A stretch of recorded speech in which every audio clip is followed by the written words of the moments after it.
इनकी joint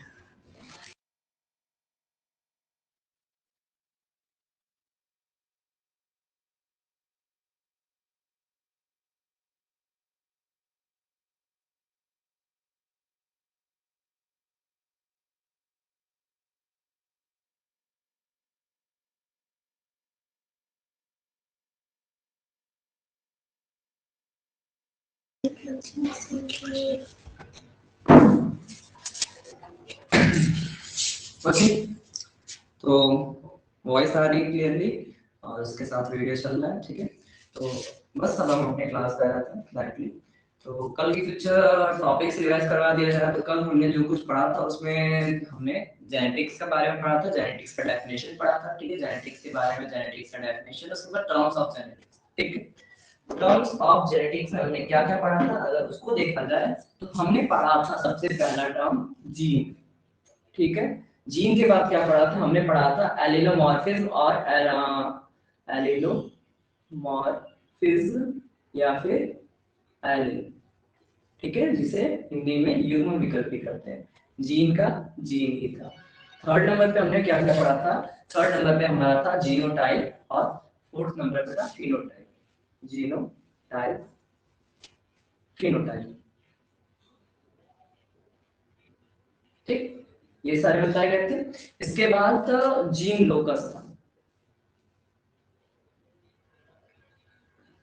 gene locus मतलब gene बिंदु, ठीक है। और जीन लोकस के बाद दो और था, homozygous and heterozygous. Six homozygous and seven heterozygous. सारा टर्म आज एक जगह लिख के थोड़ा सा उसको एक बार रिवाइज करवा देते हैं, ठीक है। हेटेरोजाइगस हो गया। हेटेरोजाइगस के बाद क्या था, कैरेक्टर्स, कैरेक्टर्स। ये सब हम किसके अंदर पढ़ रहे थे, ये सारे टॉपिक्स को हम पढ़ रहे थे जेनेटिक्स के अंदर, ठीक है। जेनेटिक्स मतलब आनुवंशिक या फिर वंशानुगति, ठीक है। अब इसके बाद हमारा क्या था, क्रॉस। नाइन्थ नंबर पे हमने कौन सी टर्मिनोलॉजी ली थी, क्रॉस लिया था, ठीक है। क्रॉस में कितने टाइप के क्रॉस थे हमारे, 5 टाइप्स, ठीक है। कौन कौन से क्रॉस थे, अगर 5 टाइप में देखा जाए तो सबसे मतलब हमने monohybrid, dihybrid, monohybrid cross, dihybrid cross, ठीक है। उसके बाद रेसिप्रोकल व्युत्क्रम, रेसिप्रोकल के बाद टेस्ट क्रॉस था, परीक्षार्थी या फिर परीक्षण cross, and drop back cross था। ये 5 टाइप के क्रॉस पढ़े थे हमने टर्मिनोलॉजी ऑफ क्रॉस में, ठीक है। अब इसके बाद क्या पढ़ा था, अब इसके बाद हमारा जो 10th टर्म था वो था हाइब्रिड। हाइब्रिड का अच्छा खासा एग्जांपल हमने दिया था, ठीक है। हाइब्रिड के बाद फिर हमने 3 को काफी शॉर्टली खत्म किया था, 11, 12 एंड 13। इसमें क्या था, पेरेंट था, पेरेंट के बाद F1 प्रोजेनी था और F2 प्रोजेनी था। इन सब के बारे में चार्ट के अकॉर्डिंग बताया थे। अब जो टर्म बच रहा है उसको थोड़ा सा यहाँ पर हम शॉर्टली लिख देते हैं ताकि हम यहाँ चार्ट बना के बता सकें, ठीक है। अब इसमें हमें क्या पढ़ना था, डोमिनेंट रेसेसिव सेल्फ, ठीक है। 13 हुआ। 14th वाला हमने डोमिनेंट बताया था। डोमिनेंट कैरेक्टर क्या होता है, डोमिनेंट कैरेक्टर, ठीक है। इसको शॉर्टली लिख दे रहे हैं क्योंकि कल का पढ़ा चुके हैं। 15th वाला क्या था, रेसेसिव कैरेक्टर। और उसके बाद 16th के बाद और क्या क्या था, डोमिनेंट था, रेसेसिव था, सेल्फ क्रॉस था, लिंकेज था सेल्फ क्रॉस के बाद, और लिंकेज के बाद दो और थे, ठीक है। Self cross, linkage, 17th linkage, 18th था हमारा, टाइम पीरियड कम था, सारा नहीं बताए थे। लिंकेज के बाद पुनेट चार्ट था, पुनेट चार्ट। पुनेट चार्ट के बारे में तब हम बताएंगे जब ये चार्ट आएगा, ठीक है। लिंकेज हो गया, पुनेट चार्ट हो गया, और उसके बाद एक हमें पढ़ना आता है सैंपल्स ऑफ मेंडेलियंस। सिंबल 19th हो गया, सिंबल्स ऑफ मेंडेलियन। अगर आप कोई पॉइंट छूट रहा होगा कल का तो आप बोल सकते हैं कि ये पॉइंट, क्योंकि हमारे अकॉर्डिंग 20 था और इसमें 19 हो रहा है तो मे बी कोई पॉइंट छूट सकता है, ठीक है, तो आप लोग बता दीजिएगा। ठीक है, तो इतने पॉइंट्स हो गए, इसको हम शॉर्टली रिवाइज करवा देते हैं। आज मतलब आज भी हम नोट्स नहीं बताएंगे, ठीक है। एक पॉइंट छूट ही रहा है, 14 नंबर पे हम बताए थे गैमीट, ठीक है, 14 नंबर पे हम बताए थे गैमीट, तो ये पॉइंट छूट रहा था। ये 15, 16, 17, 18, 19 एंड 20 कंप्लीट हो गए। 20 टर्मिनोलॉजी ऑफ इन मेंटल हम पढ़े थे, क्योंकि 12th में तो ये टॉपिक्स हमें तो 12th में हम 12th में ये टॉपिक्स हमें काफी ज्यादा डिटेल में पढ़ने हैं, तो पहले उनकी टर्मिनोलॉजी पढ़ते हैं जिसमें 20 टर्म्स मिले थे जिनके हम नाम लिखे हैं, ठीक है। ये थोड़ा छोटा लिखे हैं तो आपको इसको जूम कर लीजिएगा, जनरली स्क्रीन पे वो ये चीजें आपको क्लियरली दिखाई देने लगेगी।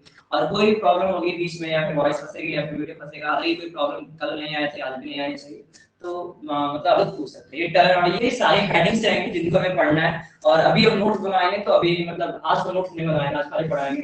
कल कंप्लीट अगर नोट बनवाते हैं तो नोट्स में ये सारी चीजें लिखो, मतलब लिखवाते रहेंगे हेडिंग वाइज सबकी डेफिनेशंस, ठीक है।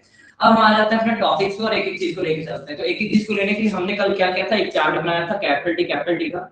इसमें ज्यादा टाइम वेस्ट नहीं करना चाहते क्योंकि कल का पढ़ाया हुआ था, तो हम काफी पहले चार्ट बना लेते हैं, ठीक है। बस आज रिवीजन कर रहे हैं क्योंकि टर्मिनोलॉजिकल बहुत ज्यादा थी, तो आप लोग को कंफ्यूजन ना हो इसलिए। F1 में क्या मिला था, कैपिटल टी स्मॉल टी चारों के चारों, ठीक है। फिर देन इनमें हमने सेल्फ क्रॉस कराया था, यही सेम चार्ट था। सेल्फ क्रॉस कराने के बाद यहाँ पर हम सेल्फ क्रॉस करा लेते हैं, बीच में पार्टीशन देके capital T small T then capital T small T, इनका सेल्फ क्रॉस, ठीक है। Capital T capital T, capital T small T, capital T small T, क्योंकि पहले स्मॉल टी बाद में कैपिटल टी है, बट मैंडेलियन रूल्स के अकॉर्डिंग देखा जाए तो जो डोमिनेंट कैरेक्टर होता है उसको पहले लिखा जाता है और जो रिसेसिव कैरेक्टर होता है उसको बाद में। तो हमने कैपिटल टी को पहले लिखा, स्मॉल टी को बाद में लिखा, और लास्ट वाले में रहेगा small T and small T, ठीक है। अब सारे टर्मिनोलॉजी को एक बार फास्टली से 5 मिनट एक्सप्लेन कर दें। तो जीन किसको कहते हैं, जीन एक क्रोमोसोम का एक निश्चित कैरेक्टर होता है, ठीक है। और जैसे में ये लंबा कैरेक्टर है, ये लंबा कैरेक्टर, ये टॉल है, ठीक है। टॉल क्या है, क्रोमोसोम का कैरेक्टर, और ये क्या है, ड्वार्फ है। ड्वार्फ किसका है, क्रोमोसोम का कैरेक्टर। ये मेंडल का रूल इसके बाद हम पढ़ाएंगे। मेंडल के रूल में भी सेम चार्ट रहेगा, ठीक है। मेंडल के रूल में भी हम इसी चार्ट को अच्छे से मतलब बना के बताएंगे और यूनिट्स के बारे में बता देंगे। लेकिन अभी जो हम रिवाइज कर रहे हैं ये बस एक्सप्लेनेशन, सारी टर्मिनोलॉजी को समझाने के लिए बना रहे हैं, ठीक है। हालांकि ये टॉपिक 10 में पढ़ाए जाते हैं। जीन ये फॉर्म हो गया क्रोमोसोम के एक निश्चित कैरेक्टर्स, ठीक है, और पेयर ऑफ कैरेक्टर्स। सेकंड क्या है, एलिलोमॉर्फिज्म या फिर एलिल है। तो जीन के एकल रूप को, alternative form of gene, for example capital T small capital T है और स्मॉल टी है, तो इसके एकल रूप को, एकल रूप मतलब एक सिंगल टी, एक सिंगल स्मॉल टी, यहां से एक सिंगल स्मॉल टी। तो एक जीन के सिर्फ एक पार्ट को लेते हैं तो जीन के एकल रूप को क्या बोलते हैं, allele, alternative form of gene is called, ठीक है। उसके बाद जीन हो गया, एलिलोमॉर्फिज्म हो गया, जीनोटाइप। जीनोटाइप और फिनोटाइप दो टाइप के कैरेक्टर होते हैं। जीनोटाइप मतलब जो लक्षण आंतरिक रूप से क्रोमोसोमल हो, जो कि हमें दिखाई न दे बट क्रोमोसोम में स्थित हो। फॉर एग्जांपल ये सारे प्लांट्स कैसे होंगे, on the basis of Mendel के नियम के अनुसार ये सारे प्लांट्स कैसे होंगे, टॉल होंगे। सारे के सारे क्या दिखाई देंगे, लंबे दिखाई देंगे, ठीक है। तो लंबे दिखाई दे रहे हैं, ये उनका कौन सा कैरेक्टर है, फिनोटाइप कैरेक्टर है। हम मतलब अगर हमको देखा जाए तो हमारे पेरेंट्स का जो रंग है उनके अकॉर्डिंग हम ब्लैक दिखाई दे रहे हैं या फिर ब्लैक व्हाइट दिखाई दे रहे हैं, तो कलर के अकॉर्डिंग हम अपने माँ पे गए या फिर पापा के गए, ठीक। ये कैरेक्टर हो गया। दूसरा जो आंतरिक लक्षण है या फिर जो क्रोमोसोमल एक्टिविटी है वो हमारी मदर के या फादर के, वो अलग बात है। तो जो आंतरिक लक्षण होते हैं, जैसे फिनोटाइप में हम कहते हैं आकृति जिससे मैच करती है, आकार जिससे मैच करता है, व्यवहार जिससे मैच करता है, ठीक है। तो ये तीनों स्थिति हम किसमें लेते हैं, फिनोटाइप में, जो हमें दिखाई दे। जीनोटाइप में हम क्या लेते हैं, जीनोटाइप में हम लेते हैं जो लक्षण आंतरिक रूप से हो या फिर जो क्रोमोसोमल का जो गुणन होता है, जो क्रोमोसोमल की सीरीज होती है वो आंतरिक रूप से होती है, उसको कहते हैं, ठीक है। तो जीनोटाइप आंतरिक लक्षण को बताता है, फिनोटाइप बाह्य लक्षण को। जीन लोकस, क्रोमोसोम पे पाए जाने वाले किसी निश्चित जीन बिंदु को कहा जाता है जीन लोकस, ठीक है। ये पॉइंट हो गया। जीन लोकस के बाद होमोजाइगस एंड हेटेरोजाइगस। होमोजाइगस देखा जाए अगर x और xx और xy कर लिया जाए तो अगर एक्स एक्स कैरेक्टर आ रहा है तो ये होमो हो जाएगा सर, एक्स वाई आ गया हेटेरो हो जाएगा, सो गया। कैपिटल टी होमो हो जाएगा, स्मॉल टी होमो हो जाएगा, capital T small T hetero हो जाएगा, capital T small T hetero हो जाएगा। अगर दोनों एलिल सेम है तो होमो हो जाएगा, दोनों एलिल अलग अलग है तो हेटेरो हो जाएगा, होमो हो जाएगा, हेटेरो हो जाएगा, इसमें कोई कंफ्यूजन नहीं होना चाहिए, ठीक है।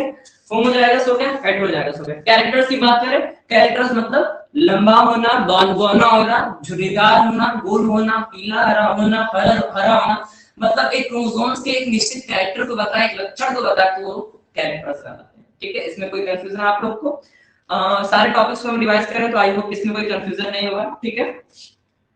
कैरेक्टर्स हो गए। क्रॉस 5 टाइप के होते हैं। मोनो हाइब्रिड क्रॉस आपके सामने है। मोनो हाइब्रिड क्रॉस में हम क्या करते हैं, जो भी क्रॉस कराते हैं उनमें हम किन्हीं दो लक्षणों को लेके चलेंगे, ठीक है, 2 कैरेक्टर्स। मोनो हाइब्रिड में 2 कैरेक्टर्स कैरी करते हैं और डाई हाइब्रिड में 2 पेयर ऑफ कैरेक्टर्स। सिंपल भाषा में यही अंतर होता है कि मोनो हाइब्रिड में क्या है, एक लंबा है एक बौना है। डाई हाइब्रिड में क्या होता है, गोल के साथ पीला और झुर्रीदार के साथ हरा, ठीक है। तो हम एक साथ कैरेक्टर्स के 2 जोड़े को लेके चल रहे हैं और इसमें एक साथ हम 2 कैरेक्टर को लेके चल रहे हैं। Reciprocal test cross, back cross. Test cross में पेरेंट से क्रॉस कराया जाता है, बैक क्रॉस में भी पेरेंट से क्रॉस कराया जाता है। रेसिप्रोकल का हम फिगर बना के कल बताए थे, क्या बताए थे कि एक जो फूल है फर्स्ट क्रॉस में वो मदर की तरह किया और फिर सेकंड क्रॉस में वो फादर की तरह किया, तो उसे रेसिप्रोकल क्रॉस बोलते हैं, ठीक है। उसका कल फिगर बना के एग्जांपल बताए थे। तो ये सारे क्रॉस उसमें होते हैं। नेक्स्ट लेते हैं हम हाइब्रिड, ठीक है। आज जल्दी जल्दी बस रिवाइज करवा रहे हैं। हाइब्रिड की बात करते हैं तो हाइब्रिड का मतलब हाइब्रिड को सीधे शब्दों में, इजी शब्दों में कैसे समझा जाता है, उसका एग्जांपल आप लोग बताया था, क्या, एक डॉग का, कि एक नॉर्मल मतलब लोकल एरिया का एक देसी इंडियन डॉग है और एक विलायती डॉग होगा, दोनों को क्रॉस कराएंगे, जो जनरेशन आएगी यानी जो ऑफस्प्रिंग होगी वो हाइब्रिड होगी।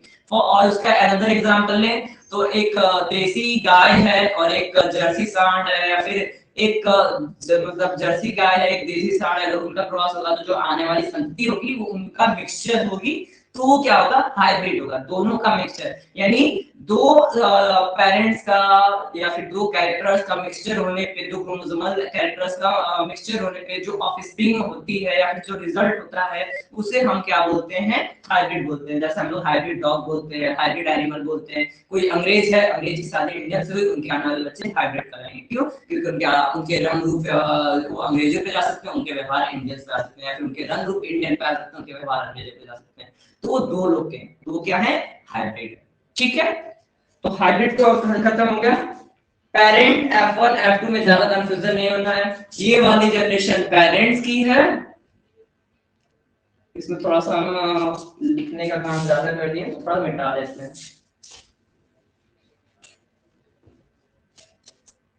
ठीक है। इसको हम T से दिखाते हैं। ये वाली जनरेशन पेरेंट की है, ये वाली जनरेशन जो रिजल्ट मिला है F1 का है, F1 का सेल क्रॉस होने पर जो रिजल्ट मिला है वो F2 का है, ठीक है। तो इसमें ज्यादा कंफ्यूजन नहीं है। इनमें ये पेरेंट खत्म हो गया, F1 खत्म हो गया, F2 खत्म हो गया। गैमीट बताया, तो गैमीट की बात करें तो गैमीट मतलब युग्मक। ऐसे क्रोमोसोम मतलब ऐसे क्रोमोसोमल सेल्स जो या फिर ऐसे क्रोमोसोमल से, यहाँ पर क्योंकि हम लोग लैंगिक जन्म में पढ़ेंगे सारा कुछ, तो इसमें हम लोग को जो क्रोमोसोम मिलेंगे वो कैसे मिलेंगे, वो अर्धसूत्री मिलेंगे, ठीक है। तो ऐसे mitotic cells, sorry meiotic cells होते हैं, हो सकते हैं जो कि केवल और केवल रिप्रोडक्शन में भाग लें और वो ऑफस्प्रिंग के लिए बने हों, सोमैटिक सेल्स ना हो, तो उन्हें गैमीट कहा जाता है। फॉर एग्जांपल इसके पहले वाले चैप्टर में हमने नर युग्मक और मादा युग्मक के बारे में काफी डिटेल में पढ़ा, ठीक है। तो गैमीट वो होते हैं। डोमिनेंट और रिसेसिव में अगर एक जीन में कोई एलील अपने कैरेक्टर को प्रदर्शित कर रहा है और दूसरा नहीं प्रदर्शित कर रहा है, फॉर एग्जांपल ये वाला कैपिटल डी है, स्मॉल डी है, तो ये कैसा पेड़ होगा, ये लंबा होगा। टी वाला अपने कैरेक्टर को प्रदर्शित कर रहा है, तो टी कौन सा कैरेक्टर होगा, डोमिनेंट। और स्मॉल टी वाला अपने कैरेक्टर को प्रदर्शित नहीं कर रहा है, ये बौना पेड़ है, ये नहीं दिख रहा है, तो ये कैसा कैरेक्टर होगा, रेसेसिव। सेल्फ क्रॉस जो कि यहाँ पर हम करा रहे हैं, एक प्लांट का उसी में क्रॉस, सेल्फ क्रॉस हो गया, ठीक है। सेल क्लॉज के बाद लिंकेज, पुनेट चार्ट और सिंबल ऑफ मेंडेलियन। जैसे जैसे हम मेंडल्स के रूल्स को पढ़ते जाएंगे उनके सिंबल्स को हम बारी-बारी समझते जाएंगे, ठीक है। तो इन तीनों को हम कल भी नहीं बताए थे, आज भी नहीं बताए, क्यों? क्योंकि इनको हम धीरे-धीरे रूल्स के साथ जैसे जैसे क्योंकि हमने कहा रिवाइज कराएंगे, रिवाइज कराने के बाद क्या करवाएंगे हम मेंडल का फर्स्ट नियम आज पढ़ाएंगे, मेंडल का सेकंड नियम आज पढ़ाएंगे, ठीक है। उसके बाद अगर टाइम बचता है तो आप लोग को नोट्स बनवाया जाएगा, टाइम नहीं बचता है तो नोट्स नहीं बनवाए जाएंगे। तो अब इनकी बात कर लिया जाए तो आप लोग को 2 मिनट का टाइम दे देते हैं, आप लोग तब तक थोड़ा सा नोट कर लीजिए। नोट करने के बाद फिर हम मेंडल का रूल पढ़ाते हैं, ठीक है। आप लोग कोई क्वेश्चन है तो आप लोग कमेंट कर सकते हैं।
ओके, बोर्ड क्लीन के लिए हम 1 मिनट का ब्रेक लिए थे, तो बोर्ड क्लीन हो चुका है।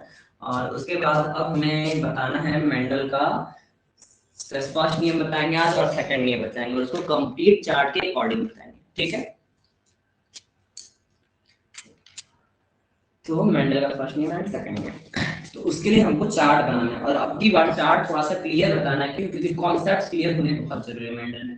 फर्स्ट नियम और सेकंड नियम हम बस अभी 2 बार उसको एक बार बताएंगे, एक बार रिवाइज करवा देंगे। बट थर्ड नियम हम कल इसलिए बताएंगे क्योंकि बहुत टाइम नहीं, कल 2 बार उसको बताएंगे, उसके बाद नोट जो टाइम बचेगा उसमें नोट्स बनवाएंगे, फिर परसों भी उसको 2 बार बताएंगे, फिर उसका नोट्स बनवाएंगे, क्योंकि कंफ्यूजन आप लोगों को होगा, काफी लंबा निकल जाता है उसका, ठीक है। और उसको पुनेट चार्ट के अकॉर्डिंग ही पढ़ना होता है, ठीक है। तो यहाँ पर हम बनाना शुरू करते हैं। एक जगह हम कैरेक्टर कह लीजिए, सेम चार्ट रहेगा लेकिन इसका एक्सप्लेनेशन अच्छा से करना होगा, ठीक है। 2 कैपिटल टी है, फिर डबल स्मॉल टी, ठीक, आप लोग कॉर्नर जूम कर सकते हैं क्योंकि 4 कॉर्नर बनाएंगे, हम रूल बताएंगे। इसके बाद हम किसका क्रॉस किससे कराते हैं? कैपिटल टी का स्मॉल टी से। क्या बना? Capital T small T. ठीक, कैपिटल टी का स्मॉल टी से, इसी सॉरी इसको दूसरे वाले से करना है, दूसरे वाले स्मॉल टी से। क्या बना? Capital T and small T. इसमें क्या कर रहे हैं? दूसरे वाले कैपिटल टी का स्मॉल टी से, capital T and small T से, capital T and small T. Second rule में हमने क्या किया था कि इनके मतलब इनके इन्हीं का सेल्फ क्रॉस करा देते, इसका क्रॉस इससे करा देते। ठीक है, तो सेकंड वाले का अगर क्रॉस कराया जाए तो यहाँ पर हम ले लेते हैं capital T and small T, यहाँ पर लेते हैं capital T and small T. इनका हमको सेल्फ क्रॉस कराना है। फर्स्ट चांस फर्स्ट वाले कैपिटल टी का दूसरे वाले कैपिटल टी से। ठीक है, अब इनके कैरेक्टर बताएंगे, बस इस 4 बन जाए बस। फर्स्ट वाले कैपिटल टी का दूसरे वाले स्मॉल टी से, फर्स्ट वाले स्मॉल टी का दूसरे वाले कैपिटल टी से, फर्स्ट वाले स्मॉल टी का दूसरे वाले स्मॉल टी से। ठीक है, ये 4 चांसेस होते हैं जो कि हम बनाते हैं। अब अगर आगे की बात करते हैं, अब मेंडल के नियम को एक्सप्लेन करते हैं। ठीक है, तो मेंडल ने अपने परीक्षण में कितने नियमों को बताया? बात करें तो मेंडल के कितने नियम थे? 3 नियम। कौन कौन से? Law of dominance, law of segregation and law of independent assortment. Law of dominance का प्रभाविता का नियम, लॉ ऑफ सेग्रीगेशन पृथक्करण या विसंयोजन का नियम, लॉ ऑफ इंडिपेंडेंट असॉर्टमेंट मतलब स्वतंत्र अभिमान का नियम। मेंडल के द्वारा ये 3 नियम दिए गए थे, जिनमें से आज हम सिर्फ और सिर्फ 2 नियमों के बारे में पढ़ने वाले हैं। कौन कौन सा? Law of dominance and law of segregation. ठीक है, तो हम एक हेडिंग डाल देते हैं, मेंडल ने 3 नियम दिए थे। ठीक है, लॉ ऑफ डोमिनेंस मतलब प्रभाविता का नियम। ठीक है, लॉ ऑफ डोमिनेंस प्रभाविता का नियम। ठीक, तो प्रभाविता के नियम में उनके 2 सेट, मतलब हम अपने अकॉर्डिंग, क्योंकि बुकों में अलग अलग जगह डेफिनेशन दिया होता है, अलग अलग टाइप से दिया होता है, उनके कॉन्सेप्ट्स हमारे अकॉर्डिंग तो क्लियर नहीं होते हैं। आप बुक्स को हम गलत नहीं कहेंगे, बट हमारे अकॉर्डिंग उनके जो कॉन्सेप्ट होते हैं थोड़े से कंफ्यूजिंग होते हैं, उसमें समझ नहीं आता है कि वो कहना क्या चाह रहे हैं। ठीक है, और हम अपने अकॉर्डिंग इस नियम को 2-2 सेंटेंस में डिवाइड किया। पहला वाला इस समीकरण को बताएगा, दूसरा वाला इसके रिजल्ट को बताएगा। दूसरे वाले में जो दूसरा नियम है, पहला वाला उसके समीकरण को बताएगा, दूसरा वाला उसके रिजल्ट को बताएगा। ये हमारे बताने का तरीका है। ठीक है, आप लोगों को बुक में ये तरीके नहीं मिलेंगे। ठीक, तो पहला वाला लॉ ऑफ डोमिनेंस है, दूसरा वाला क्या है? Law of segregation. सेग्रीगेशन। ठीक, अब हमें इनको एक्सप्लेन करना है। तो टाइम देखा जाए तो टाइम 8:25 हो रहा है। इसमें हम लॉ ऑफ डोमिनेंस होता क्या है उसको लिखते हैं, एक बार बता दें, फिर ब्रेक के बाद आएंगे तो फिर इसको दोबारा बताएंगे और फिर इसको भी बताएंगे एक बार। ठीक है, एक नियम को 2 बार बताएंगे। तो पहले हम पॉइंट डाल के अगर लिखना शुरू करें, ठीक है, 2 सेंटेंस है। सेंटेंस नंबर फर्स्ट, मेंडल क्या कहना चाहते हैं अपने पहले नियम में, एकदम क्लियर वर्ड्स में हम क्लियर कर रहे हैं। सेंटेंस नंबर फर्स्ट में क्या है? लॉ ऑफ डोमिनेंस मतलब प्रभाविता का नियम। प्रभाविता का नियम का मतलब, अब यहाँ पर हम क्या करते हैं, हम यहाँ पर क्या समीकरण क्या है? जब भी किन्हीं 2 परस्पर, देखिए यहाँ पे एक लंबा वाला है, ये वाला कैरेक्टर कैसा है? टॉल है, ये वाला कैसा कैरेक्टर है? ड्वार्फ है। ठीक है, मेंडल का नियम। मेंडल के नियम को हम कैसे एक्सप्लेन करते हैं? जब भी किन्हीं 2 परस्पर विरोधी लक्षणों का क्रॉस कराया जाए तो उनमें से एक प्रभावी तथा दूसरा अप्रभावी होता है। ठीक है, when two opposite characters, opposite मतलब एक लंबा है, ठीक दूसरा उसी का अपोजिट वाला है। ठीक है, when two opposite characters are cross together, जब इन दोनों का क्या कराया जाए? क्रॉस कराया जाए, इन दोनों का संलयन कराया जाए। ठीक है, then one will be dominant, उनमें से क्या होगा? प्रभावी होगा, and another will be recessive, दूसरा क्या होगा? अप्रभावी होगा। ठीक, ये समीकरण हो गया कि अगर इन दोनों का क्रॉस कराएंगे तो ये वाला प्रभावी होगा और ये वाला अप्रभावी होगा। एक बार और, पहला सेंटेंस में नियम का जो सेंटेंस था वो तो हमने बोला, उसका मतलब क्या है? जब भी हम 2 लक्षणों का क्रॉस कराएंगे, 2 विरोधी लक्षणों का, 2 अपोजिट लक्षणों का, तो उनमें एक प्रभावी होगा और दूसरा अप्रभावी होगा। ठीक, पहला नियम का पहला सेंटेंस क्लियर हो गया क्या कहना चाह रहा था। दूसरा नियम क्या कहता है, मतलब पहले नियम का जो दूसरा वाक्य है वो क्या कहता है, देखा जाए तो पहले नियम का दूसरा वाक्य कहता है कि इस नियम से यह सिद्ध होता है कि प्रथम पीढ़ी F1 है, F1 को हिंदी में प्रथम पीढ़ी बोला जाएगा, कि प्रथम पीढ़ी में केवल प्रभावी लक्षण ही प्रदर्शित होंगे। This means the result of this rule is the dominant means the dominant character will be appear in F1 progeny. F1 पीढ़ी में केवल प्रभावी लक्षण ही प्रदर्शित होंगे। ठीक है, इसका मतलब ये है कि ये लंबा है, ये बौना है, प्रभावी वाला कौन सा लंबा है। तो क्रॉस करा रहे हैं दोनों का, ये पहला सेंटेंस का क्रॉस कराने के बाद रिजल्ट हम दूसरे वाक्य में लिखेंगे। एक नियम को हम बस दो वाक्य में डिवाइड करते हैं, दो छोटे से वाक्य, उतने में ये नियम कंप्लीट। ठीक है, रिजल्ट क्या मिल रहा है, उनमें से एक कैरेक्टर लंबा, मतलब उनमें जो भी कैरेक्टर दिखाई देंगे वो डोमिनेंट होंगे, तो डोमिनेंट कैरेक्टर लंबा वाला आता है तो सारे कैरेक्टर हमको लंबे दिखाई देंगे। ये इनका रूल हो गया। ठीक है, तो देखा जाए तो अब हम रूल को लिख देते हैं, फिर एक बार और आपको ये चीज दोबारा से बता देंगे जिससे कंफ्यूजन ना हो, इसी तरह बताएंगे। ठीक है, हम क्या लिख रहे हैं, वे जब टू अपोजिट कैरेक्टर्स आर, जब भी किन्हीं दो परस्पर विरोधी लक्षण इन Hindi, when two opposing characters are, मतलब इन इंग्लिश, ठीक है, क्रॉस टुगेदर, उन दोनों का जब क्रॉस कराया जाए, हिंदी में क्रॉस ही बोला जाता है, क्रॉस टुगेदर,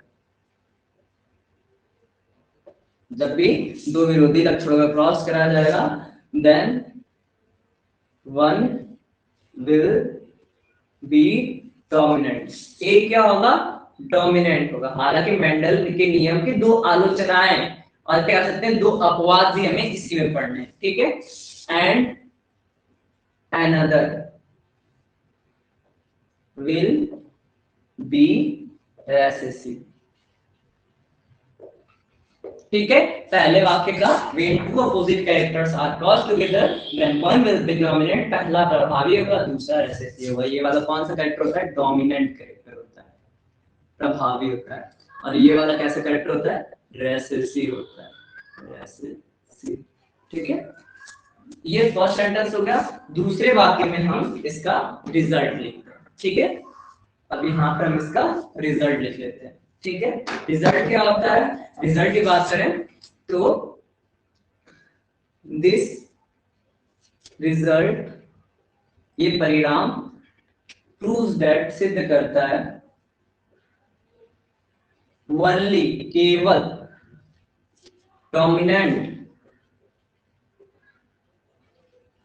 कैरेक्टर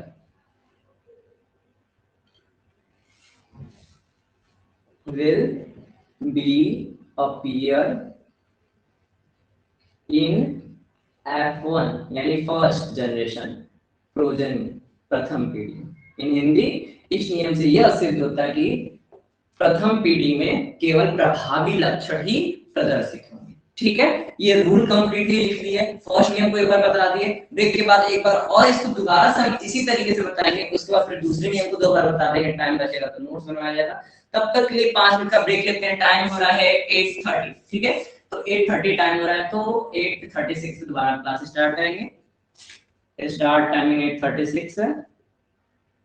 ठीक है, और ब्रेक चल रहा है, तो तब तक के लिए माइक ऑफ रहेगा। आप लोग को इसमें नोट करना है, चार्ट क्लियरली बनाना है, ना दिखे जूम कर लीजिए, जूम पे क्लियरली थोड़ा दिखना चाहिए, हालांकि वीडियो की क्वालिटी उतनी बेस्ट नहीं है।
ओके, तो टाइम लगभग हो चुका है। अब आ जाते हैं वापस रूल्स पे। ठीक है, तो पहले नियम को हम क्या कर रहे हैं, पहले नियम को एक बार और सेंटेंस वाइज बताते हैं। ठीक है, आई होप अगर आप ऐसे नियम को पढ़ लेंगे तो आपको दोबारा फिर कंफ्यूजन होने वाला नहीं। ठीक है, क्योंकि ये तरीका सबसे बेस्ट तरीका है हमारे पास। हम पहले नियम में क्या बता रहे हैं, हम क्या बता रहे हैं, when two opposite characters are cross together. ठीक है, जब दो अपोजिट कैरेक्टर्स, एक कैसा है लंबा, दूसरा उसी का क्या अपोजिट उल्टा बना है। ठीक है, देन तब वन विल बी डोमिनेंट, इनमें एक प्रभावी होगा। लिखे हैं डोमिनेंट, कैपिटल डी जो लंबा वाला है वो प्रभावी है।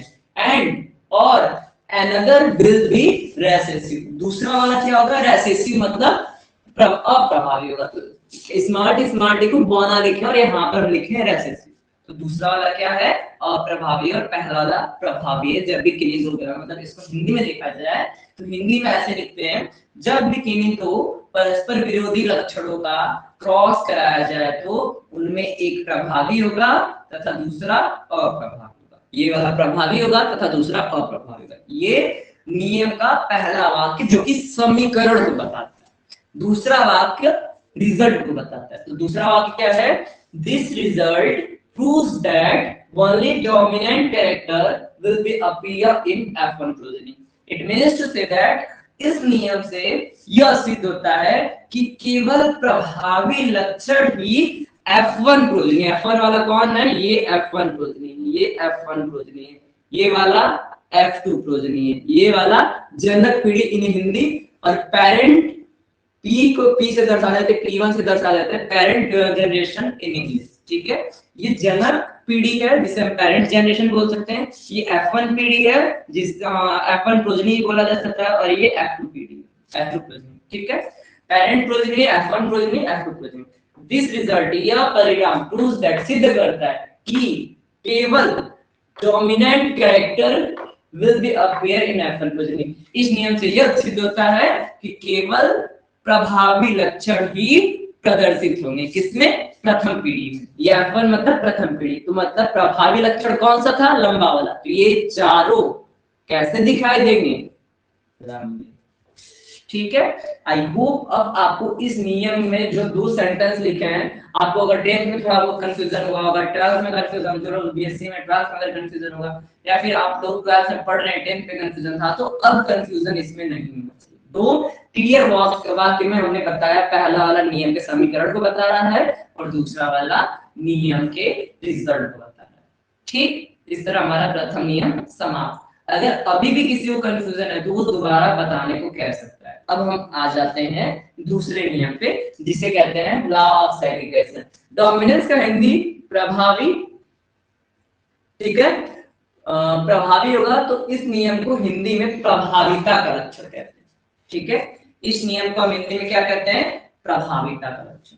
दूसरा वाला क्या है, पृथक्करण। सेग्रीगेशन मतलब पृथक्करण, तो इसको दो नाम से बुलाया जाता है, एक पृथक्करण बुलाया जाता है और एक विसंयोजन बुलाया जाता है। ठीक है, लॉ ऑफ सेग्रीगेशन में पृथक्करण या विसंयोजन का नियम, ये हिंदी में नाम है। ठीक है, इसका प्रथम वाक्य क्या कहता है, नंबर 1,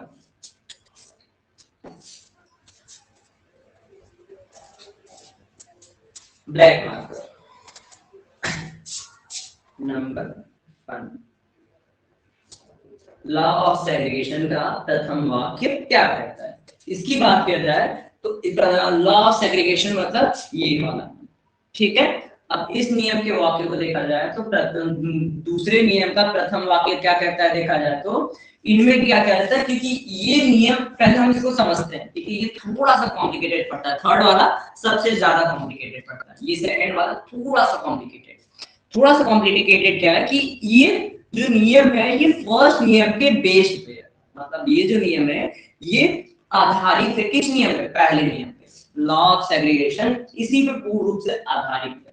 ठीक है, सेकंड नियम को फर्स्ट नियम के अकॉर्डिंग बताया जाता है। तो on the basis of first progeny, ठीक है, पहले प्रोजेनी के आधार पर when the F1 या फिर कह सकते हैं on the basis of first law of Mendel, Mendel के पहले नियम के आधार पर, ठीक है, when F1 progeny are cross together, जब F1 प्रोजेनी मतलब प्रथम पीढ़ी का, क्रॉस टुगेदर मतलब आपस में क्रॉस कराया जाए, ठीक है, तो उनमें अप्रभावी लक्षण भी एक निश्चित अनुपात में दिखाई देता है, दैट इज जो अनुपात रहता है वो रहता है 3 मतलब 3:1, 3:1। इसको ऐसे लिखने का मतलब क्या है, ये वाला लंबा, ये वाला कैसा दिखाई देगा, लंबा, ये वाला भी कैसा दिखाई देगा, लंबा, बट ये वाला कैसा दिखाई देगा,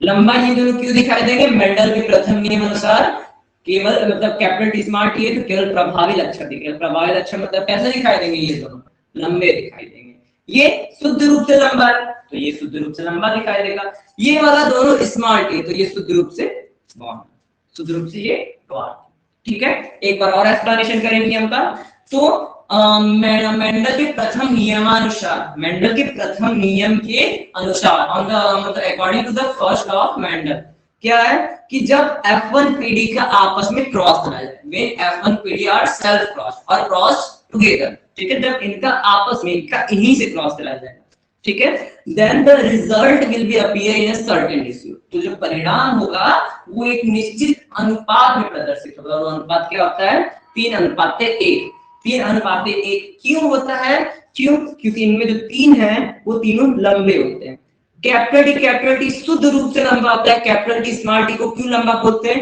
क्योंकि मेंडल के प्रथम नियम में कहा गया है कि जब भी बॉल लंबे बॉल या क्रॉस कराता है तो उसमें केवल प्रभावी लक्षण दिखाई देते हैं, तो ये सारे कैसे दिखाई दे रहे थे, लंबे, तो उसके according capital T small T लंबा दिखाई दे रहा है, यहाँ पर भी क्या है कैपिटल टी स्मॉल टी मतलब ये क्या दिखाई देगा, लंबा दिखाई देगा, तो ये दोनों लंबे हो गए, ठीक है।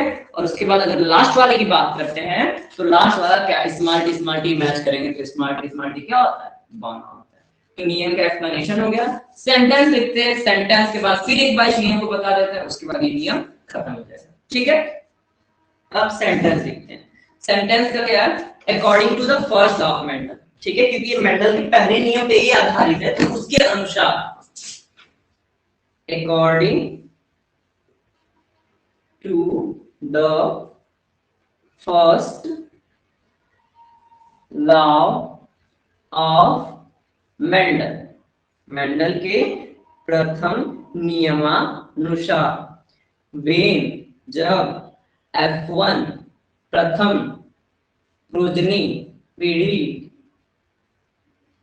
आर क्रॉस टुगेदर या फिर आर सेल्फ क्रॉस, दोनों में से कोई भी यूज कर सकते हैं, आर क्रॉस टुगेदर लिख देते हैं, ठीक है।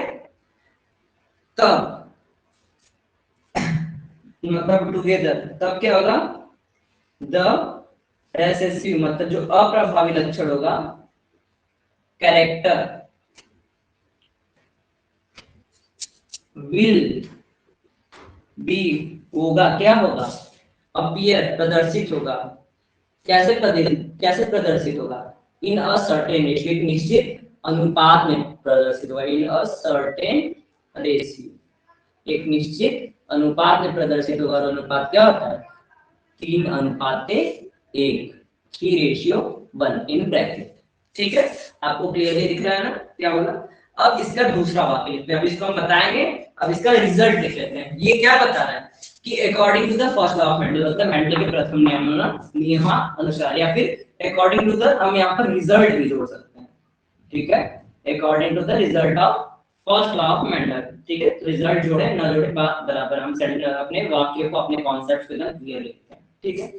तो according to the first law of Mendel, with F1 progeny, F1 progeny कौन वाली है, ये वाली प्रथम पीढ़ी कौन सी है, ये वाली, with F1 progeny are crossed together, past में लिखेंगे सेंटेंस क्रॉस्ड टुगेदर, ठीक है।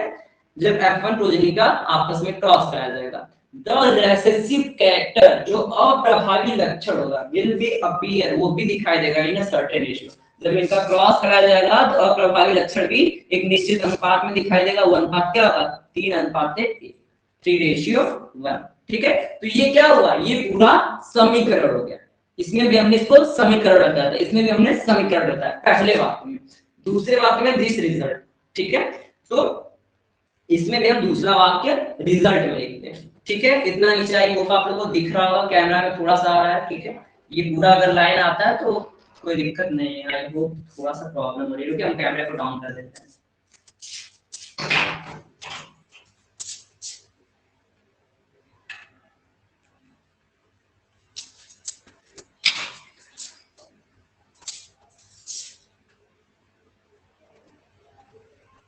ओके, अब आप लोग को नीचे तक दिखाई दे रहा है, ठीक है। इतने में आराम से लिखने में नहीं है, आप जूम कर लीजिएगा, ठीक है। स्क्रीन जूम करने का फीचर आप लोग हमेशा यूज करते रहिएगा, ठीक है। दूसरा वाक्य हम क्या यूज करें, दूसरा वाक्य हमें दूसरा सेंटेंस हम यहां से लिखने वाले हैं।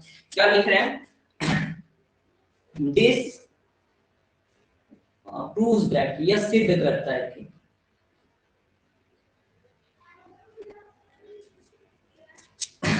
द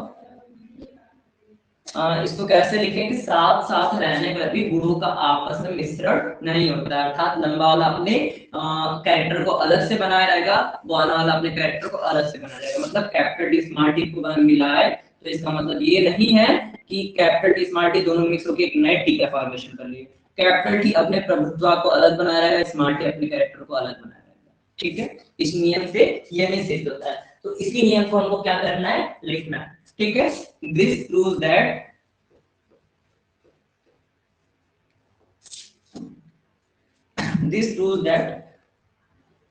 the character together साथ में are not mixed and appear in active progeny, ठीक है। इसको इंग्लिश में हमने थोड़ा क्लियर नहीं लिखा है क्योंकि ये सारा सेंटेंस हम ट्रांसलेट करते हैं तो हमारे अकॉर्डिंग ये जो सेंटेंस है अच्छे से बैठ नहीं रहा, ठीक है। सीएम को आप नोट्स बनवाएंगे आप लोग को तो थोड़ा सा क्लियर लिखवा देंगे, ठीक है। इसमें हमने क्या लिखा है, हिंदी में सुना जाए तो इस नियम से यह सिद्ध होता है कि साथ साथ रहने पर भी गुणों का आपस में मिश्रण नहीं होता, ठीक है। दूसरे नियम को एक बार और हिंदी और इंग्लिश में अच्छे से एक्सप्लेन कर देते हैं, उसके बाद अगर टाइम देखें तो टाइम 8:49 हो रहा है, एक्सप्लेन करके हम क्लास ओवर कर देंगे, ठीक है। इतना ही हम सोचे था पढ़ाना। मेंटल के थर्ड नियम को कल पढ़ाया जाएगा या फिर कल देखेंगे। थर्ड नियम को एक बार कल बताएंगे, उसके बाद नोट्स बनवाएंगे, उसके बाद फिर परसों एक बार बताएंगे, उसके बाद नोट्स बनवाएंगे, ठीक है। क्योंकि नोट्स बन नहीं रहा है, नोट्स बनाना जरूरी है। आ जाते हैं रूल पे। अब रूल में क्या होता है, गेन टू मतलब sorry on the according to the first law of Mendel, Mendel के प्रथम नियमानुसार when F1 progeny are crossed together, जब प्रथम पीढ़ी का आपस में संकरण कराया जाता है तो when F1 पीढ़ी are crossed together, when F1 progeny are crossed together, then तब the recessive character जो अप्रभावी लक्षण होगा will also appear, वो भी दिखाई देगा in a certain ratio, निश्चित अनुपात में। और वो अनुपात क्या होगा, 3:1। वो अनुपात क्या होगा, 3:1। ये क्या, ये दूसरे नियम का पहला वाक्य है जो कि समीकरण को बता रहा है। हमने क्या बताया था, हमारा जो नियम लिखाने का तरीका है, ये सेंटेंस आपको कहीं नहीं मिलेगा ऐसे लिखा हुआ, ठीक है।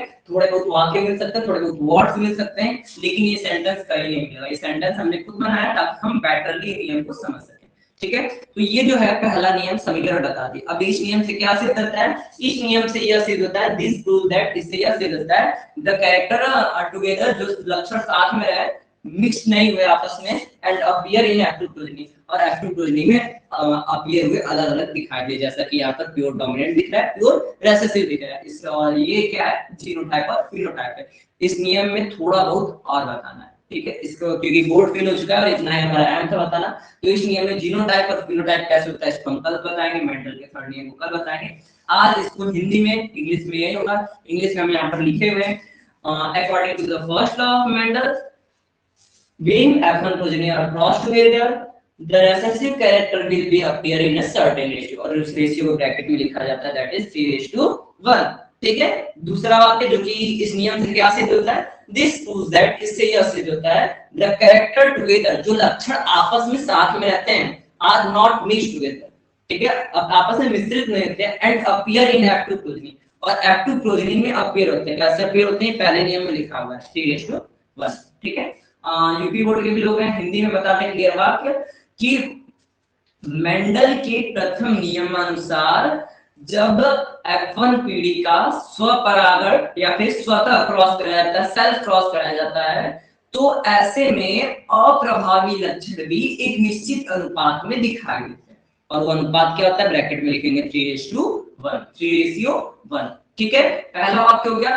दूसरा वाक्य क्या होगा कि साथ साथ रहने, इस नियम से यह सिद्ध होता है कि साथ साथ रहने पर भी गुणों का आपस में मिश्रण नहीं होगा।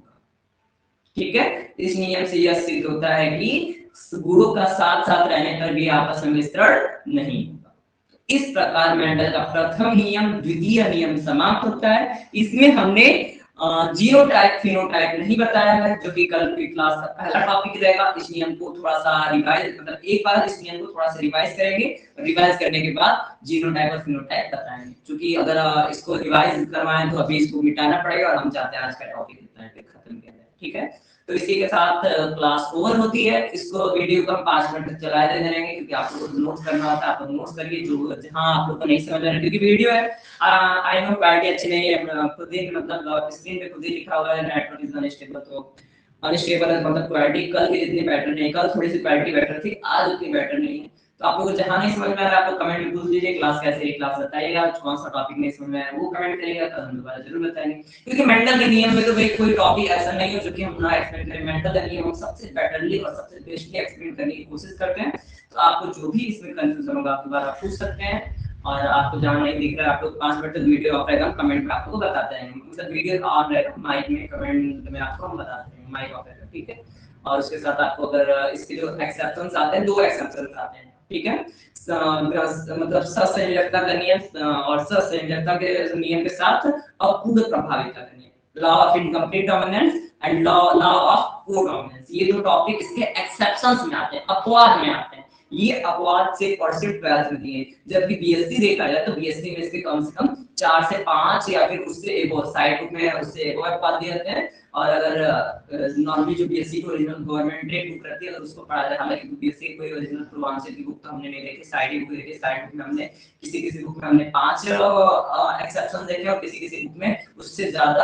अलग अलग, क्योंकि इन्होंने सिर्फ मटर पे किया है, और जो इनके एक्सेप्शंस है, जो इनके अपवाद है, वो अलग अलग जीवों पे किए गए हैं। फॉर एग्जांपल मुर्गे पे किया गया है बीएससी में, मुर्गे पे करने के बाद मनुष्य के कुछ लक्षणों पे किया गया और अन्य जीवों पे किया गया। तो इनके नियम की आलोचना, क्योंकि कब हमने बताया था मेंडल के नियम बने थे कब, 1866 में ही पब्लिश हो चुके थे, बट ना मेंडल ने खुद प्रचार किया और ना किसी और ने प्रचार किया। क्यों? क्योंकि इस पे कई ज्यादा अपवाद थे। ठीक है, बाद में इस पे काम हुआ, तो 1900 सन के बाद से इसको नियम में दिया गया। इस पे अन्य साइंटिस्ट करके इसको कंप्लीटली नियम घोषित किए, और तब से father of genetics Gregor John Mendel. ठीक है, सो इसी के साथ क्लास ओवर होता है, आप लोग नोट डाउन कर लीजिए। That's all, thank you, bye.